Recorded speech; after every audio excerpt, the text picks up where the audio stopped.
بسم اللہ الرحمن الرحیم۔ اچھا، جیسے بات کی تھی ہم نے کہ اس چینل پہ جو میرے ساتھ کچھ تجربات ہو رہے ہیں اور میں اس کو ایک خاص نظر سے دیکھتا ہوں اپنے ایک ناقص علم کی روشنی میں، تو اس پر کچھ بات کرتے ہیں۔ تو ایک بڑا عملی کام یہ ہوا کہ میں یونیورسٹی پڑھنے یہاں برطانیہ میں آیا 2 سال کے لیے، اور گاڑی چلانے لگا کیونکہ ساتھ اور لوگ بھی تھے۔ تو وہ مجھے 1 سال میں 4 فائن لگے میرے، اور ایسے لگے اس میں میری طبیعت صاف ہو گئی بالکل۔ تو اس پر میں بات کرتا ہوں کہ فائن کیسے لگے، اور اس سے کوئی ترقی یافتہ ملک، یعنی صرف یہاں کی بات نہیں، کوئی بھی اچھا ترقی یافتہ ملک ہوگا تو وہاں ایسی فائن لگیں گے اگر کوئی وائلیشن کرے گا، اور اس سے وہ کیا تربیت کرنا چاہتے ہیں۔ اچھا، ایک فائن تو لگا کہ ایک جگہ پارکنگ کا وقت تھا 1 گھنٹہ، میں نے وہاں گاڑی پارک کی، میں جمعہ پڑھاتا تھا، میں جمعہ پڑھانے چلا گیا آرام سے، اور وہاں سپر مارکیٹ بھی تھی۔ میں جب آیا تو 1.25 گھنٹہ ہو گیا تھا، 10 دن بعد آ گیا جی آپ کو فائن لگ گیا ہے، وہ میں نے پڑھا نہیں تھا۔ تو یہ اہم بات یہ بتا رہے ہیں کہ آپ کسی بھی جگہ جائیں، کسی فرض سے کسی ادارے میں جائیں، تو یہ تربیت کی جا رہی ہے، آپ پہلے ان کا کانٹریکٹ پڑھیں، معاہدہ پڑھیں کہ انہوں نے کیا معاہدہ کیا آپ کے ساتھ، اس کے بعد آپ ان کے داخل ہوں۔ اللہ خیر کرے گا، اللہ خیر دیکھ لیں گے جی، یہ کام نہیں کریں، تو یہ یہاں پر نہیں چلتا۔ انہوں نے یہ قانون کی پاسداری اور انسان کے احترام، اس کے وقت کا احترام، اس کی بات کے احترام کا ماحول بنایا ہے، لہٰذا یہ لگ گیا۔ دوسرا یہاں لگا کہ میں کیمبرج میں تھا، اور وہاں پر ایک روڈ پر اسپیڈ لمٹ تھی 30، اور مجھے اندازہ نہیں ہوا کہ 30 سے تھوڑا اوپر چلا گیا تو کیا ہوگا، تو میری چلے گی 36 پر، اور جو نیگلیجبل اسپیڈ تھی وہ 35 تک تھی۔ تو 36 کی اتنی کم اسپیڈ پر فائن لگ گیا، یہ بتانے کے لیے کہ رول ہے۔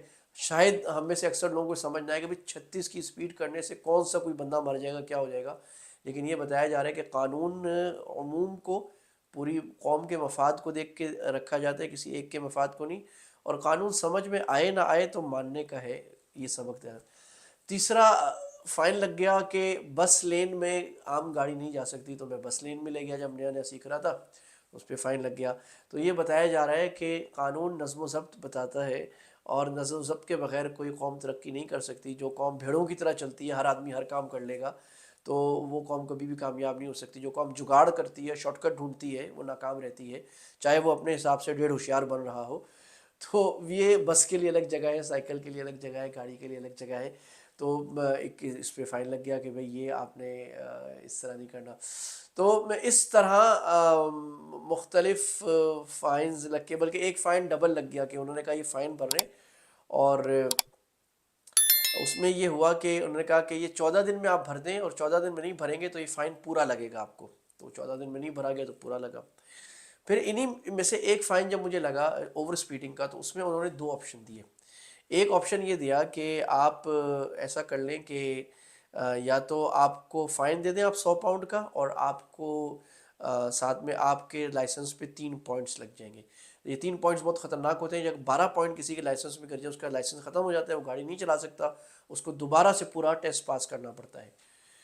اور انہوں نے کہا دوسرا آپشن یہ ہے کہ آپ کوئی ہمارا کورس لے لیں اصلاحی، جس میں ہم آپ کو سمجھائیں گے کہ آپ نے کیا غلطی کی اور کیا نہیں کرنا چاہیے۔ یہ آپ کا 2-3 گھنٹے کا کورس ہوگا، اور اس کی فیس بھی 80 پاؤنڈ ہی ہے۔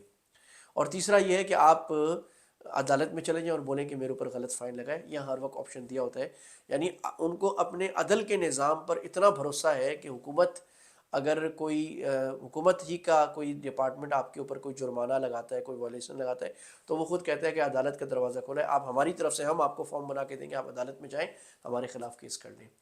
جس قوم میں عدل انصاف قائم ہوتا ہو، وہ قوم کبھی بھی ناکام نہیں ہو سکتی۔ آپ ان کو جتنا برا بھلا کہہ رہے ہیں، ان کی اور خرابیاں اپنی جگہ، لیکن عدل اللہ سبحانہ و تعالیٰ نے ایسی خوبی رکھی ہے کہ ایک قوم میں بے حیائی ہے، کفر ہے، اور کتنی ساری خرابیاں، شراب پیتے ہیں، لیکن اس عدل کی وجہ سے اللہ سبحانہ و تعالیٰ ان کو کامیاب دیتے ہیں۔ اور اگر کسی قوم میں ظلم چل رہا ہو، تو چاہے وہاں نماز ہو، روزہ ہو، ظلم کی وجہ سے قومیں نہیں بنتی، قومیں تباہ ہو جاتی ہیں۔ اللہ تعالیٰ ہمیں اس کی اصلاح کی توفیق عطا فرمائے۔ تو ظاہر ہے میں نے کون سا آپشن لینا تھا، دوسرا ہی لینا تھا کہ بھئی ٹھیک ہے، پوائنٹس نہیں لگواتا میں۔ تو انہوں نے مجھے 2 گھنٹے کا سیشن دیا، اس میں اور لوگ بھی تھے، اور انہوں نے کہا کہ بھئی یہ غلطیاں نہیں کرنی، یہ غلطیاں نہیں کرنی۔